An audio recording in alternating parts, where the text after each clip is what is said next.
जय हिंद दोस्तों, स्वागत है आपका और एक नई वीडियो में और एक नए टॉपिक के साथ। भारत तैयार, लेकिन सिर्फ एक शर्त। तो पाक चाइना वालों, आपको तो भाई शर्त मानोगे तो ही आपके साथ कुछ अब रिलेशन बन सकते हैं। तो चलिए पहले दोस्तों वीडियो चालू करते हैं। स्टार्ट करने से पहले चैनल पे पहली बार आए और सब्सक्राइब नहीं किया है तो प्लीज आप चैनल के सब्सक्राइब बटन को हिट कर दीजिए और वीडियो अच्छा लगे तो लाइक शेयर जरूर से कीजिएगा। चलिए स्टार्ट करते हैं।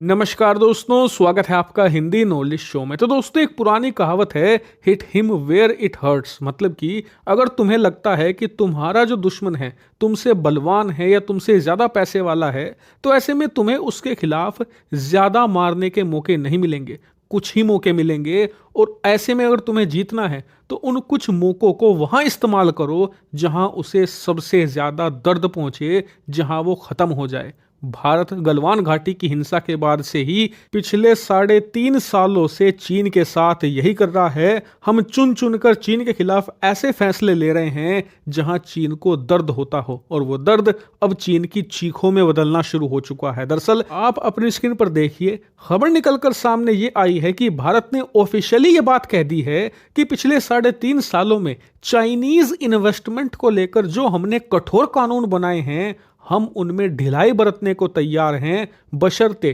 चीन बॉर्डर को शांत करे, वहां पर जो घुसपैठ की कोशिशें हैं उन्हें बंद करें, और जितने भी बॉर्डर डिस्प्यूट हैं उन्हें सुलझा ले। अब आप कहोगे यार, भारत को यह बयान देने की क्या जरूरत थी, इससे तो भारत कमजोर लगेगा। चीन को यह एहसास हो सकता है कि जी भारत को उसके इन्वेस्टमेंट की जरूरत है, इसीलिए भारत ऐसे बयान दे रहा है। लेकिन भारत ने यह बयान दिया क्यों, इसके पीछे की एक प्रॉपर स्टोरी है। दरअसल पिछले 6 महीनों से चीन की सरकार भारत के सामने बार बार ये रिक्वेस्ट कर रही थी कि आपने हमारे इन्वेस्टमेंट को लेकर, इसके अलावा जो चाइनीज कंपनी भारत में ऑपरेट करती है उनके ऑपरेशंस को लेकर इतने कठोर कानून बना दिए हैं कि हमें हर कुछ महीनों के बाद 8 से लेकर 10 बिलियन डॉलर का नुकसान होता है। कितनी बड़ी रकम है ये, लगभग 80,000 करोड़ रुपए की हम बात कर रहे हैं। और इतना नुकसान चीनी कंपनियों को हर कुछ महीनों के बाद होता चला जा रहा है। इसके अलावा चीन की कई कंपनियों के खिलाफ भारत में जांच भी कर रही है ईडी, जिसमें कई अरबों डॉलर के यहां पर फ्रॉड की बात भी सामने आई है।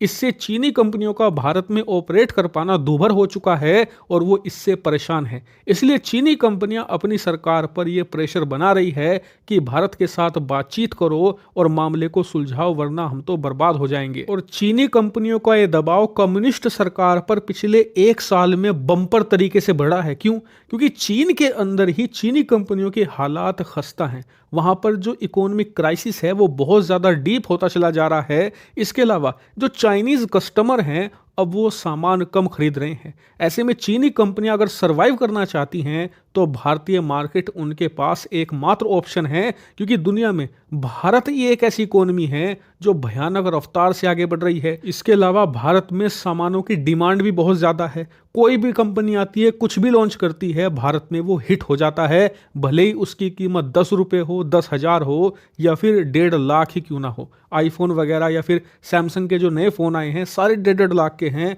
और इतने खतरनाक तरीके से बिक रहे हैं जैसे गाजर मूली। ऐसे में चाइनीज़ कंपनी को लगता है कि हमें इसका फ़ायदा उठाना चाहिए, और अगर हमें सर्वाइव करना है तो भारतीय मार्केट एक ज़बरदस्त ऑप्शन है। लेकिन भारतीय मार्केट को ये पूरी तरीके से डोमिनेट नहीं कर पा रहे, क्योंकि भारत सरकार ने इसको लेकर इन्वेस्टमेंट के कठोर कानून बना दिए हैं। इसके अलावा ऑपरेशनल के भी कठोर कानून हमने बनाए हैं, जिससे चीनी कंपनियों को दिक्कतें हो रही हैं। और यही कारण है कि चीनी कंपनियां अपनी सरकार पर प्रेशर बना रही हैं। इसीलिए चीनी सरकार भारत से बार बार रिक्वेस्ट कर रही है कि हमें ज़बरदस्त नुकसान हो रहा है, आप इन नियमों को ढीला करो। तो ऐसे में भारत ने रिस्पोंड किया है चीन को कि हम ढीला जरूर कर देंगे और आपकी कंपनियों को अच्छे से ऑपरेट भी करने देंगे, लेकिन बशर्ते आपको बॉर्डर पर हमारे साथ कोऑपरेट करना होगा।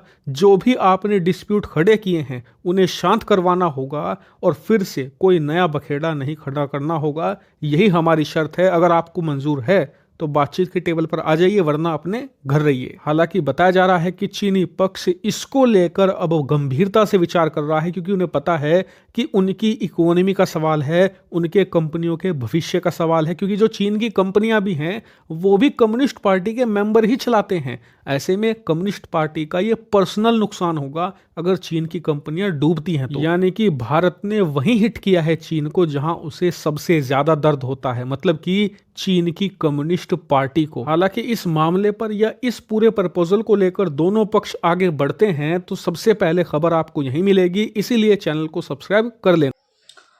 थैंक यू दोस्तों वीडियो को यहाँ तक देखने के लिए। और देखो भाई, ये चाइना है।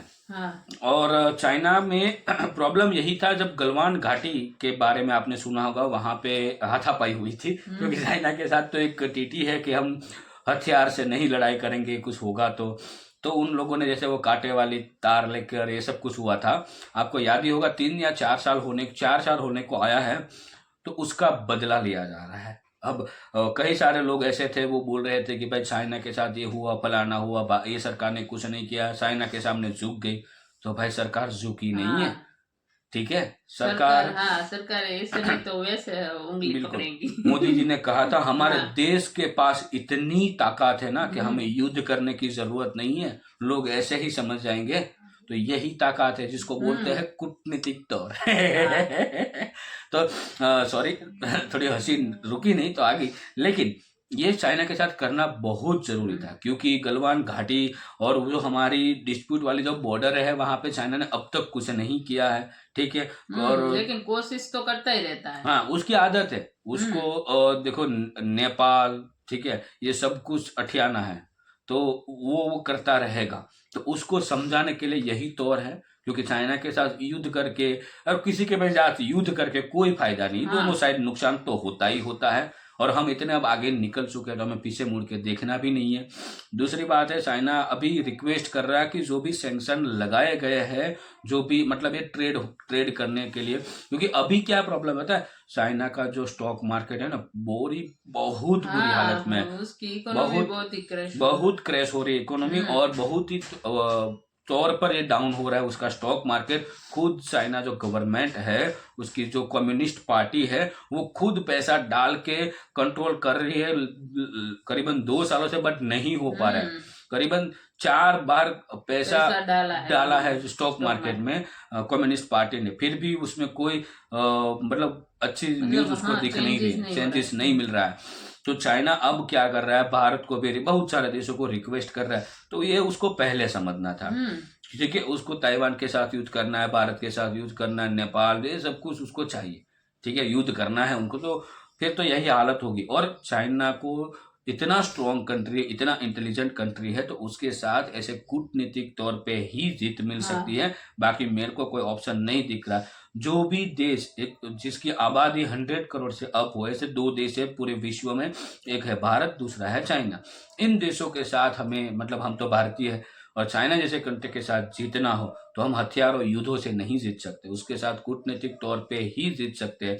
हालांकि वो जो पूरी चाइना आर्मी है, वो एक करप्ट आर्मी है, ये तो सबको पता है। चाइना की आर्मी इतनी ताकतवर आर्मी नहीं है, लेकिन पैसा है उसके पास, पैसा सब कुछ कर सकता है, ठीक है।